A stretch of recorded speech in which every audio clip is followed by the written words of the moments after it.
Ladies and gentlemen, it's time for a pretty song. And this is the sad and tragic story of a young girl about to go out on her first party. As it's her first time out, alone among gentlemen, her mother calls her into the room and says, "Now, Minnie, you're dressed up in all your finery and you look beautiful. You're going to run into a lot of temptation. So I want you to remember everything I've always told you, and above all, I want you to be very, very careful." But she had to go and lose it at the Astor. She didn't take her mother's good advice. Now there aren't so many girls today who have one. She never let it go at any price. They searched the place from penthouse to the cellar, in every room and underneath each bed. Once they thought they saw it laying on a pillow. They found it belonged to someone else instead. But she had to go and lose it at the Astor. She didn't know exactly whom to blame, and she couldn't say just how or where she lost it. She only knew she had it when she came. They questioned all the bellboys and the porter. The chef appeared to be the guilty guy, and the doorman, although acting quite suspicious, he coyly said, "I'm sure it wasn't I." Oh, she had to go and lose it at the Astor. It nearly killed her mother and her dad. Now they felt as bad about the thing as she did. After all, it was the only one she had. And when they thought that it had gone forever, the chauffeur walked in with it in his hand. All they did was stand and gape. It was Minnie's sable cape. And she had to go and lose it at the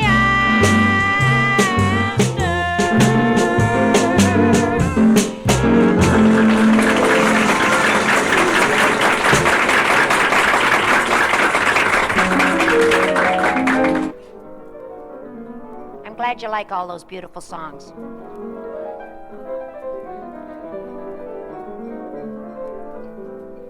Have you heard Wake the Town and Kill the People?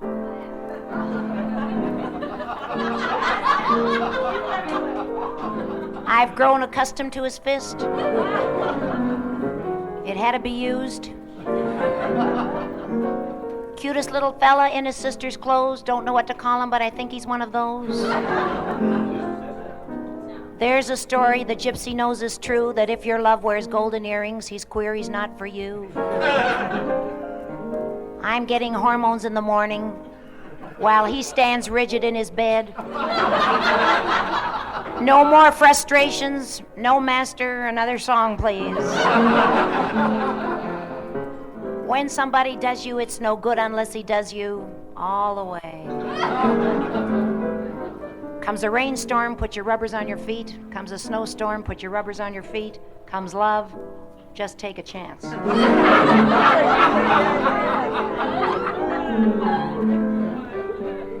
We kiss in the shower at the YWCA. We kiss in the shower, it's so terribly gay. Love walked right in and scared the shadows away.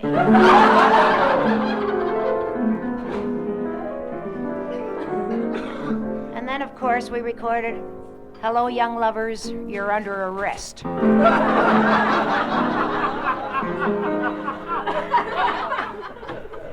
like that. You know, after we get through here, we're going to play a game called Button, Button, Here Comes My Husband.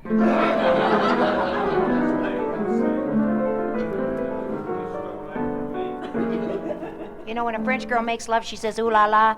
And when an Italian girl makes love, she says, "Mamma mia." And when a Jewish girl makes love, she says, "Jake, the ceiling needs painting."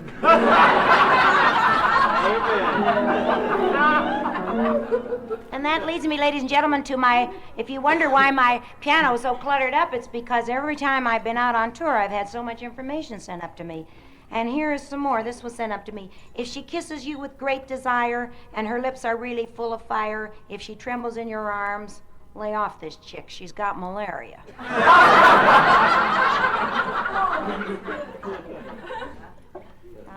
Let me see. Let me call you sweetheart. I've called you everything else. Oh, yes. Just because a man asks you to lie down on a couch doesn't mean he's a psychiatrist. What did the tiger say when his tail went in the tank? That doesn't feel like Ethel.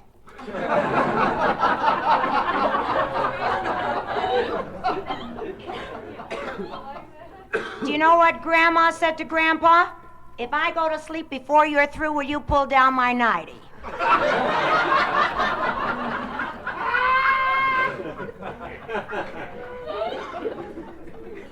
And what did the Italian girl say as she was attacked in the rear seat of a rented car? It's a Hertz.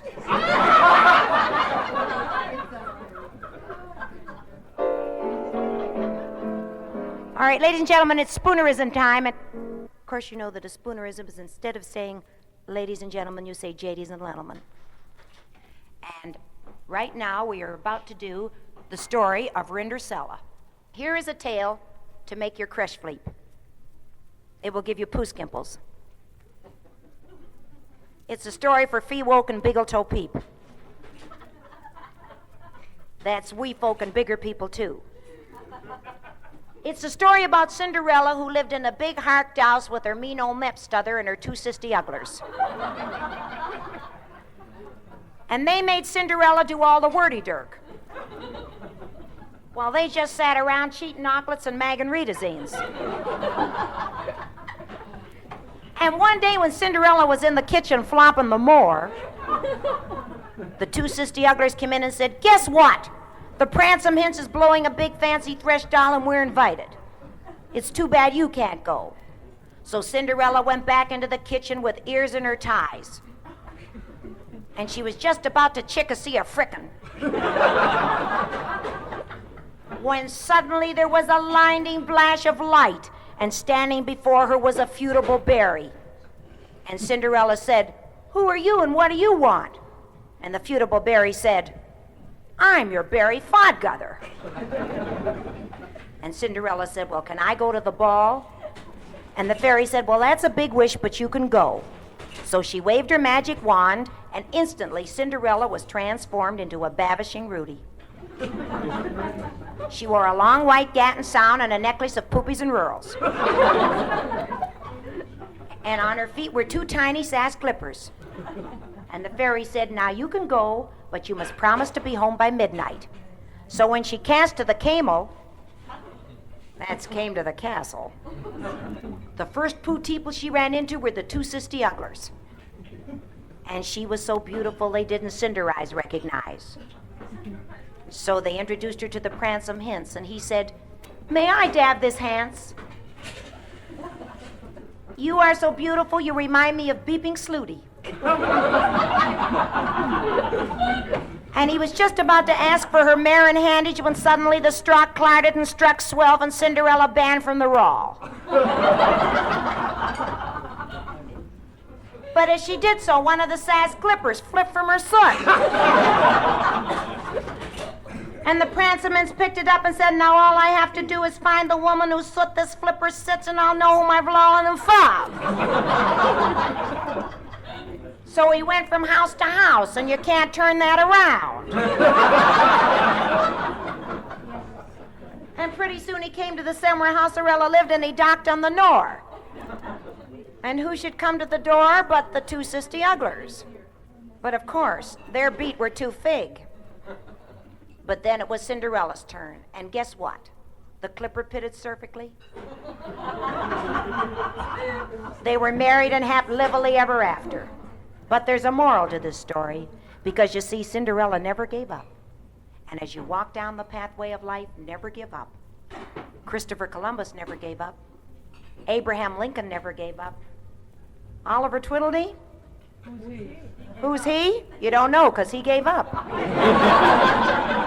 And here's another bit of philosophy. You see, some of our snubbles are trawl, and some of our hubbles are trig. But if we have no hubbles, how can we recognize our ressing? Thank you.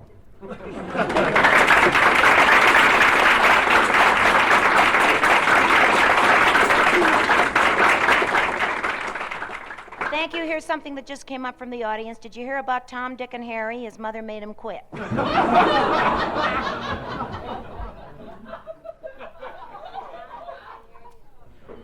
The definition of a henpecked husband, one who is afraid to tell his pregnant wife he is sterile. Do you know what the bull said when he broke both hind legs? How now, brown cow? What's the difference between hard and dark? It stays dark all night. New type bra, it's called a doggy bra. It makes pointers out of setters. And do you know what one coffee bean said to the other coffee bean? I can be made instant, but I prefer the regular grind. What did the prostitute say to the plastic surgeon? Make it snappy. What do you give a girl who has everything? Answer, penicillin. What's the definition of a castrated dinosaur? A colossal fossil with a docile tossle. Did you hear about the wave who got halfway to San Diego before she found out a 17-inch Admiral was a television set?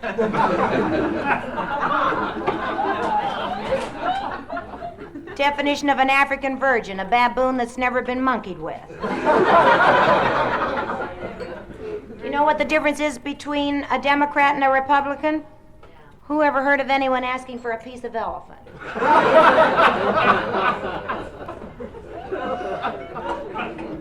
Do you know what the pregnant grandmother said to Grandpa? You and your once more for old time's sake. I think one of the cutest stories I've heard in a long time is about the woman that had a bad parrot. And all this bad parrot did all day long was say, I'm Hannah the whore, I'm Hannah the whore, I'm Hannah the whore. And the woman was terribly upset with this problem, so she took the problem to her minister. She told the minister she had a bad parrot, and all the bad parrot did all day long was saying, I'm Hannah the whore, I'm Hannah the whore, I'm Hannah the whore. The minister said, well, you really do have a problem. However, I happen to have 2 parrots, and they are so good that all they do all day long is sit out in the backyard and pray. Now maybe if you bring your bad parrot over to the backyard and we put the 3 parrots together, some of the goodness of the good parrots will wend its way into the heart of the bad parrot. And so she did. And the 3 parrots are in the backyard, and the bad parrot is saying, I'm Hannah the whore, I'm Hannah the whore, I'm Hannah the whore. And one good parrot said to the other, well, what do you know? Our prayers have been answered.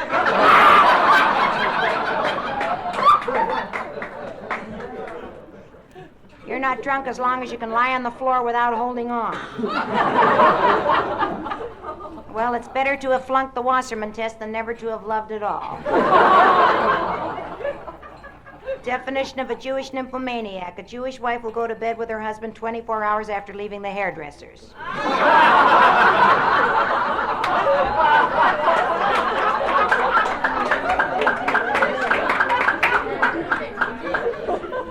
Don't explain it now. Try and get it down there. Well, welcome to B'nai Go-Go. A cautious young fellow named Lodge had seat belts installed in his Dodge. When his date was strapped in, committed a sin without even leaving the garage. Nice poems, I think that is. You can lead a horse to water, but if you can teach him to lie on his back and float, you've got something. And I don't know if you've heard the story about the dowager that had the chauffeur, and he was driving her home, and she said, John, I want you to come into the house. I want to talk to you. And so he walked into the house. She said to him, I want you to take off my dress, and he did. And then she said, I want you to take off my slip, and he did. And she said, now I want you to take off my panties, and he did. And she said, and if I ever catch you wearing my clothes again, I'll fire you. I tell you, it's amazing. Oh, someone sent this up just now. What's the difference between war and peace? There's never been a good war.